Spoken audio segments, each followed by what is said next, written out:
میں گزارش کروں گا خطاب کے لیے استاذ العلماء شیخ الحدیث و تفسیر پیر طریقت رہبر شریعت حضرت قبلہ سائیں مفتی قاضی محمد احمد نعیمی نقشبندی مجددی سجادہ نشین درگاہ عالیہ کولاری شریف آپ تشریف لائیں اور اپنے خیالات کا اظہار فرمائیں۔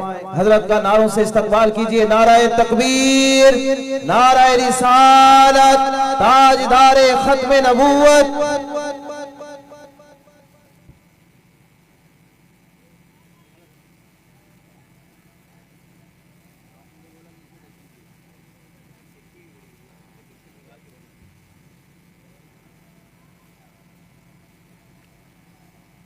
بسم اللہ الرحمن الرحیم نحمده ونصلي ونسلم على رسوله الكريم اما بعد فاعوذ باللہ من الشیطان الرجیم بسم اللہ الرحمن الرحیم ما كان محمد ابا احد من رجالكم ولكن رسول اللہ وخاتم النبیین وكان اللہ بكل شيء عليما آمنت باللہ صدق اللہ العلی العظیم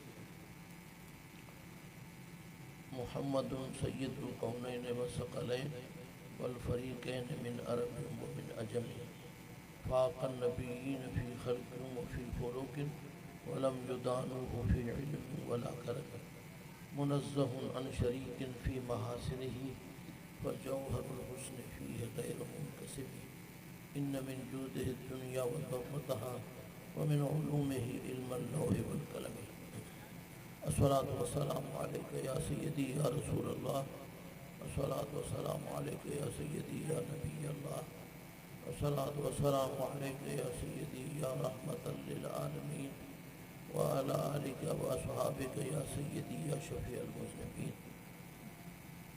نہایت واجب الاحترام اکابرین اہل سنت و جماعت حضرات علماء کرام مشائخ اعظام پیرانی طریقت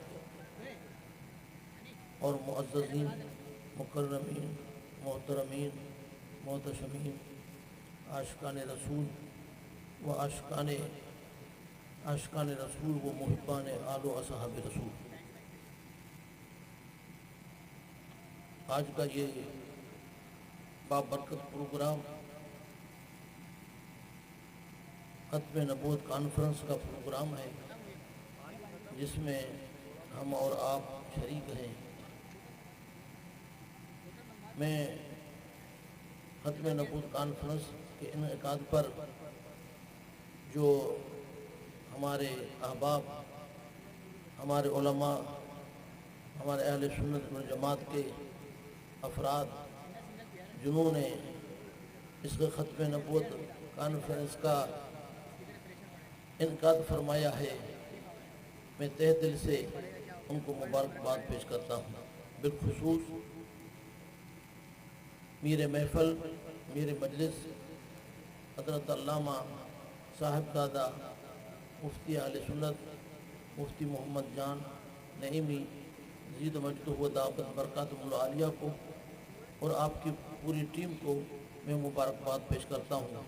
میں اللہ سے دعا کرتا ہوں کہ اللہ تبارک و تعالی ہمیشہ یہ ہمارے ساتھیوں کو اللہ پاک توفیق عطا فرمائے کہ یہ ختم نبوت کانفرنس ہمیشہ کرتے رہیں۔ دوستو، ہم سب کا اس پر ایمان ہے کہ ہمارے پیارے نبی، پیارے رسول اللہ کے خاتم النبیین اور ختم المرسلین ہے۔ قیامت تک کوئی بھی نبی نہیں آ سکتا۔ اگر کوئی شخص نبوت کی دعویٰ کرتا ہے وہ زمانے کا دجال ہے اور کذاب ہے۔ اللہ تبارک و تعالی ان دجالوں سے، کذابوں سے مسلمانوں کو ان کی دجالیت سے، ان کی کذابیت سے اللہ تبارک و تعالی مسلمانوں کو محفوظ فرمائے۔ میں دوبارہ پوری اس ٹیم کو جنہوں نے یہ ختم نبوت کانفرنس کا انعقاد فرمایا ان کو مبارکباد پیش کرتا ہوں۔ اللہ تبارک و تعالی انہیں شاد باد رکھے، اور جن حضرات نے ان کے ساتھ تعاون فرمایا ہے کام درم قدم سخنے، اللہ تبارک و تعالیٰ ان کے تعاون کو اپنی بارگاہ میں اور بارگاہ رسالت میں مقبول اور منظور فرمائے۔ وآخر دعوانا ان الحمدللہ رب العالمین۔